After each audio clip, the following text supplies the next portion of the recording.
In assignments, is there any changes in the answers will be notified in the comment section before the due date of the particular assignments, and it's helpful to others and support to them. Thank you. Hello everyone, welcome back to my channel. Today I am going to discuss about Introduction to Programming in C, Week 2 assignment. Here we can see the question number 1 in week 2. What is the problem statement they have to given? You are given a non-negative sequence of numbers ending with a minus 1. Means if we can give the sequence of numbers, that number will be ending with the minus 1.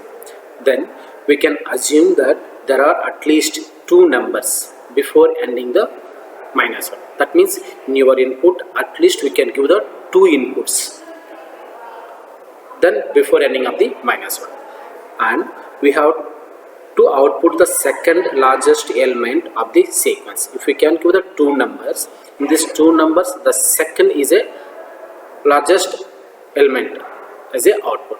If there is no second largest element in the sequence, then we can get the output is 0. Note, the minus 1 is not a part of the input. It is only signifies the input as enabled.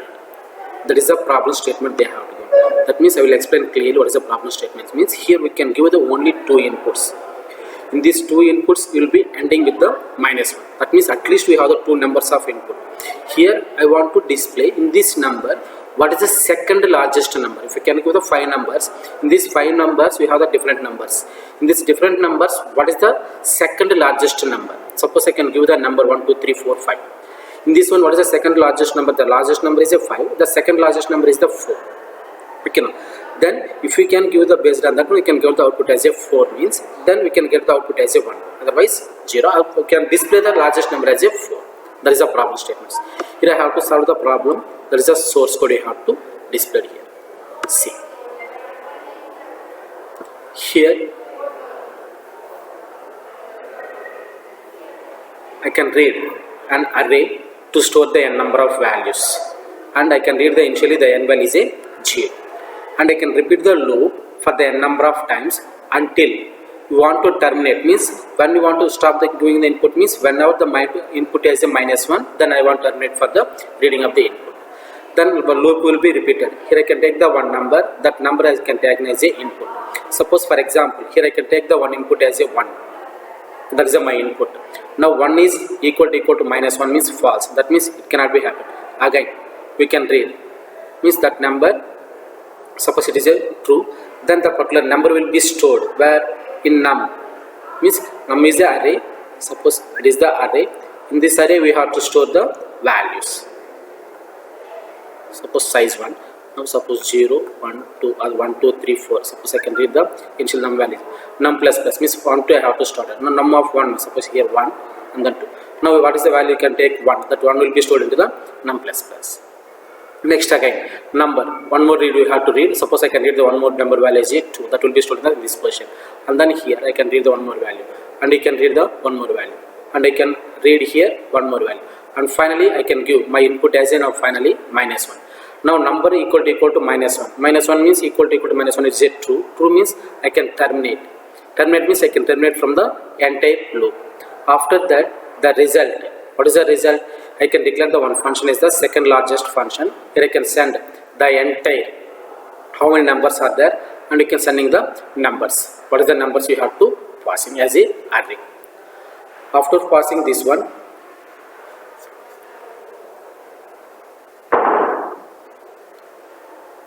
here I can call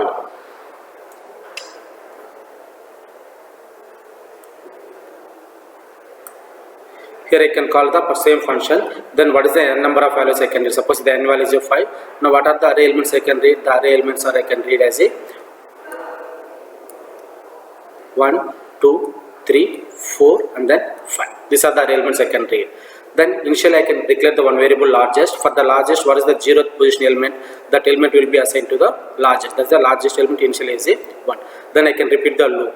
Then I can repeat the loop from 1 to largest value. What is the largest value? 0 of a of as a number of I. Number of I value is a 1. 1 means what is the position of value? 1 value 2. That is 2 is greater than, what is the largest value? 1. That means you can assume, now it is a true. True means again I have to change the largest position as a 2. Now largest number will become 2. Next again, the for loop will be repeated. Now I value is a 1 or 2. The 2 is less than 5, now it is in 2. Like that it will be changed. Now the what is the largest number will become as a 5. That is the largest number. Then coming to the second largest number. In this second largest number, I can take as the initial I value is 0. 0 is less than 5, now it is a true. And numbers of 5, what is I value? Number of 0 means value is a 1 is less than, what is the largest value here? You can take as a 5. That is a 1 is less than 5. And number of I means I value is a 0. 0 means the value is a 1 is greater than, what is the second largest? You can assume initial value as a 0. We can, that is a 0. That means 1 is greater than 0. Now it is also true. It is also true means the second largest one is the number of I. What is I value? 0 1. Means number of 0 means what is the value you can get? 1. That is the second largest value as a, now we can get as a 1. That value as a 1. Next again the loop will be repeated. Now I value is a 1. 1 is less than n. That means 5 is a true. True means number of I. What is I value? 1. 1 means what is the value? 2. 2 is less than, what is the largest value? The largest value is the 5 only. 2 is less than 5, now it is a true. And the number of I. Number of I value is a 1. What is the 1 value is a 2. 2 is greater than, what is the second largest we can get as a 1. That means 2 is greater than 2. Now it is a true. Sorry, greater than 1. It is a true. It is also true. Then I can say change the second largest value is the 2. That means this value will become as a 2. Like that you can repeat it, and finally the second largest value becomes as a 4. Next time 3 and then next one is a 4. After that the terminate will be terminated. Loop will be terminated and it will be written. What is the second largest value is the 4. Right? It is the logic for to implementation of the particular program. And it will be written. Then it will be written, it will be show the result as a here. And I have to save and submit.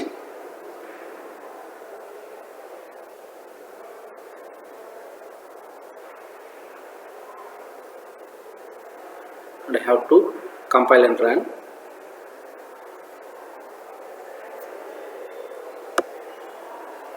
See that to the test cases are passed, and then finally I can submit.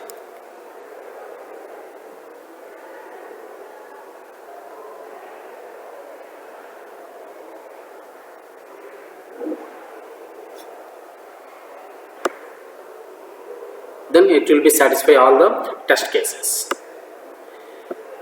I hope all of you understood. Thank you for watching. Keep watching. Then next video I will upload the assignment 2, question number 2 and 3. Thank you. Please subscribe and share the videos. Hello, welcome back to my channel. Then here I am going to discuss about week 2 assignment 2 in the question number 2.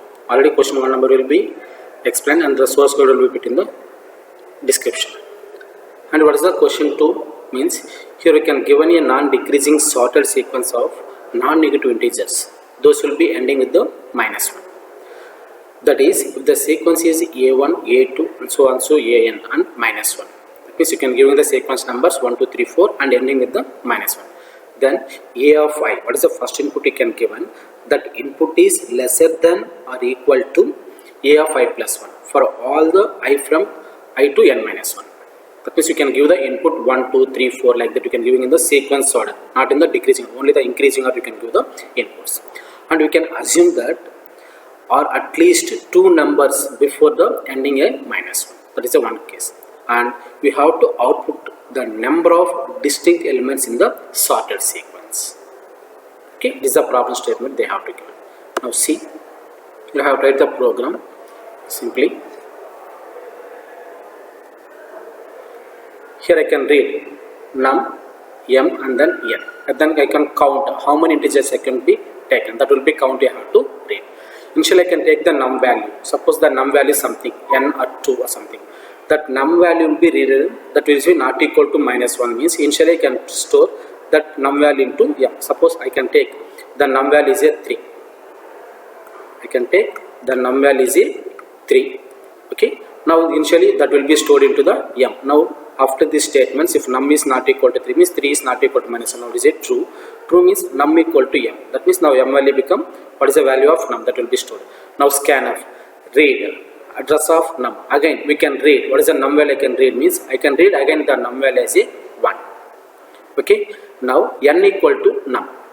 Now we can change the n value as a num value. What is the n value? Is a num. What is the num value? I can read now as a 1. Now if m is not equal to n, what is the m value? 3. 3 is not equal to 1. Now it is a true.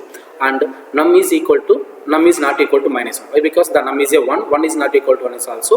It is also true. True means then I can say counter plus plus. Here I can increment the counter value as a plus plus. Initially what is the counter value? 0 I can took. Now 5 plus plus means 1. What is the count plus plus means 1. Next again while loop will be repeated. Now what is the num value here? The num value is a 1. 1 is not equal to 1. Now it is a true. True means num equal to m. Now what is the num value? 1. That will be stored as a m. Now scanf, I can read one more value as a num. That num value become 2. That is the sequence of I can reading the input. Now this num will be assigned to the n. Now n value become 2.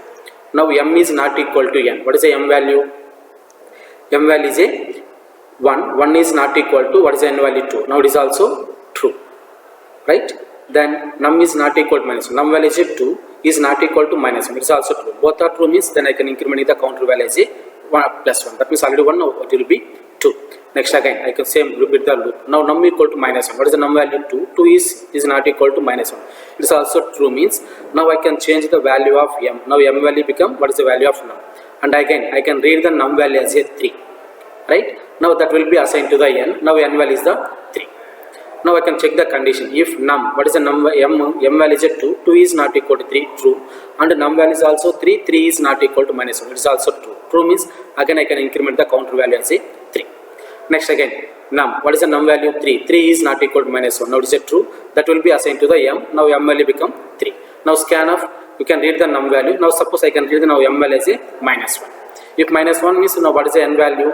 Now n value become minus 1. Okay, now n value is also minus 1.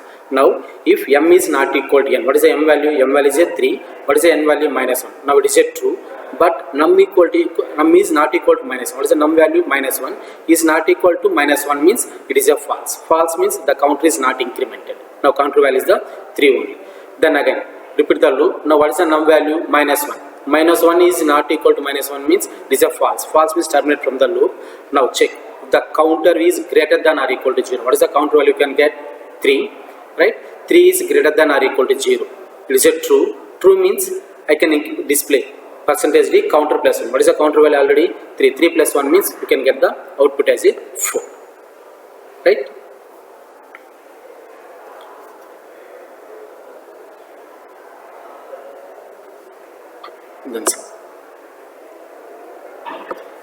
Then you can save the program and compile.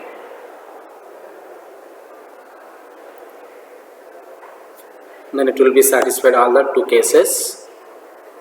You have to pause and you can submit it. It will be accepted all the private cases.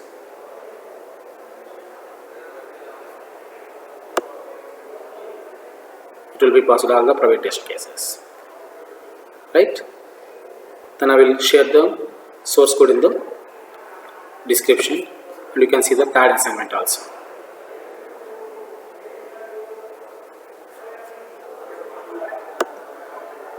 In third assignment, you can see what is the third assignment problem statement. In this assignment, we will give you an n by n matrix with n is greater than 1. That is the size is greater than 1 we can choose. And we can determine whether the matrix is a upper triangular matrix. Only you can display the upper triangle matrix. And a matrix is upper triangle if every entry below the diagonal is a 0. The following is an example of upper triangle matrix. They have to give the one example.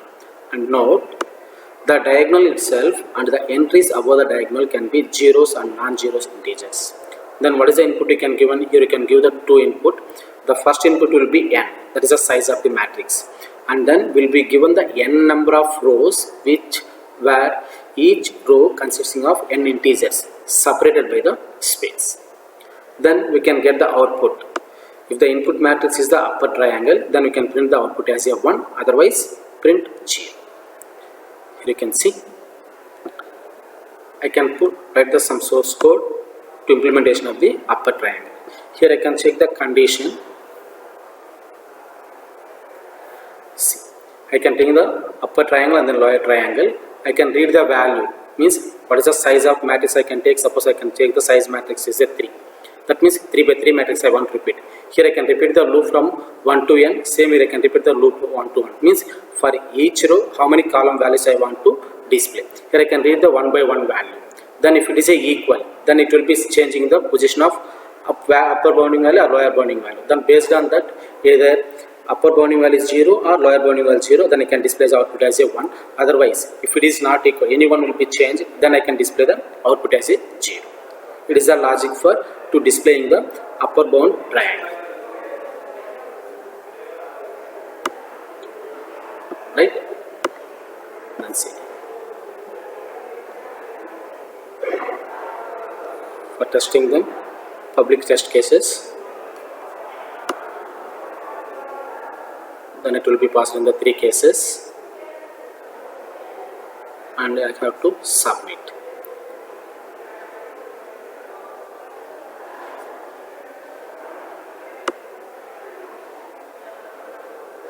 And it will be passed all the private test cases under the evaluation. Okay, please, is there any doubts, please share in the comment section and I will share the source code in the description. Please, thank you for watching and subscribe and like the videos. Thank you for your support. Thank you for the watching my video. Please subscribe and support. Thank you.